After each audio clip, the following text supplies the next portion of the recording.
As a matter of introduction, I'm a cardiovascular surgeon with long-standing interest in blood pressure management.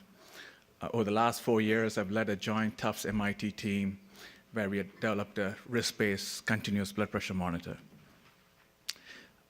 You know, blood pressure changes minute by minute. The current arm cuff-based technologies provide just single time point measurements.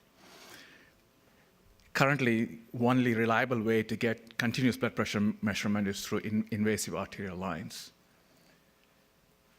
There are close to 100 million people with high blood pressure in this country.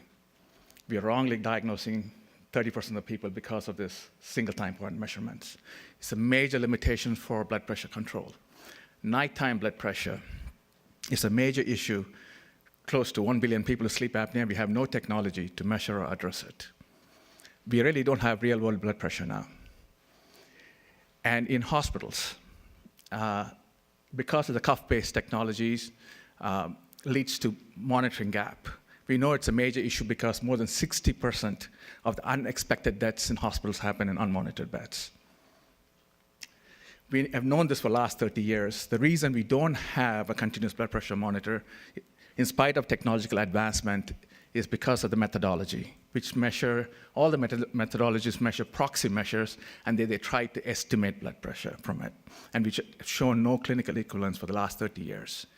NIH specifically wanted to address this issue, come up with fundamentally new methods, and we were lucky enough to be selected to work on it.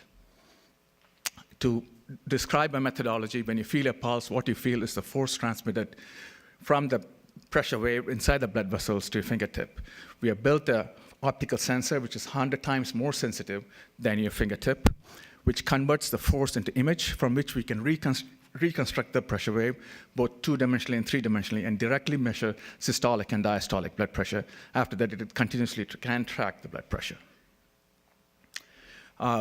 We, in ongoing clinical studies in close to around 80 patients, we have shown that it meets FDA standards. We have patented the technology, and Dynocardia has exclusive license to the technology.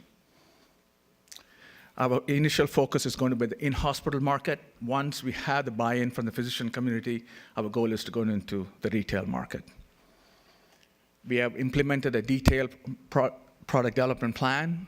Our goal is within the next 2.5 years to have a 510(k) approval, then have a targeted market entry for market validation, but our long-term goal is for market expansion and future product development would be through strategic partnership. These are the potential strategic partners, and we are in discussion with a few of them in the hospital market now.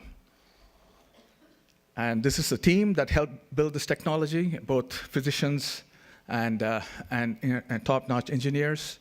And we're also in discussion with some product development companies with extensive experience with wearable technologies.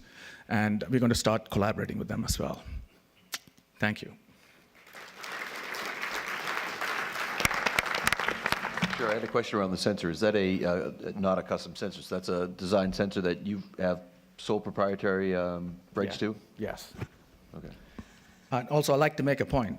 The methodology is not dependent on the sensor. So it could be any kind of sensory array. Right. But for this, yes, we have built our own sensor. Okay. And you also have protection around any of the algorithms that you're using, or? Of course, yes. Yeah, thanks for your presentation. Yeah. So curious as to your thoughts in relation to market adoption. How do you generate data to show improved, say, health outcomes to drive adoption by your target customer base? That's one of the reasons we initially wanted to focus on the hospital market. So the initial buy-in for us would be in intra-arterial lines. There are 30 to 40% of the critical care patients have intra-arterial lines, so there's no alternate for it.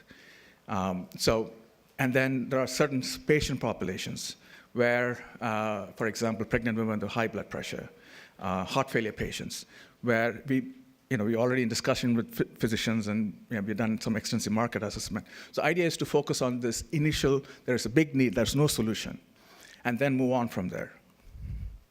Thank you.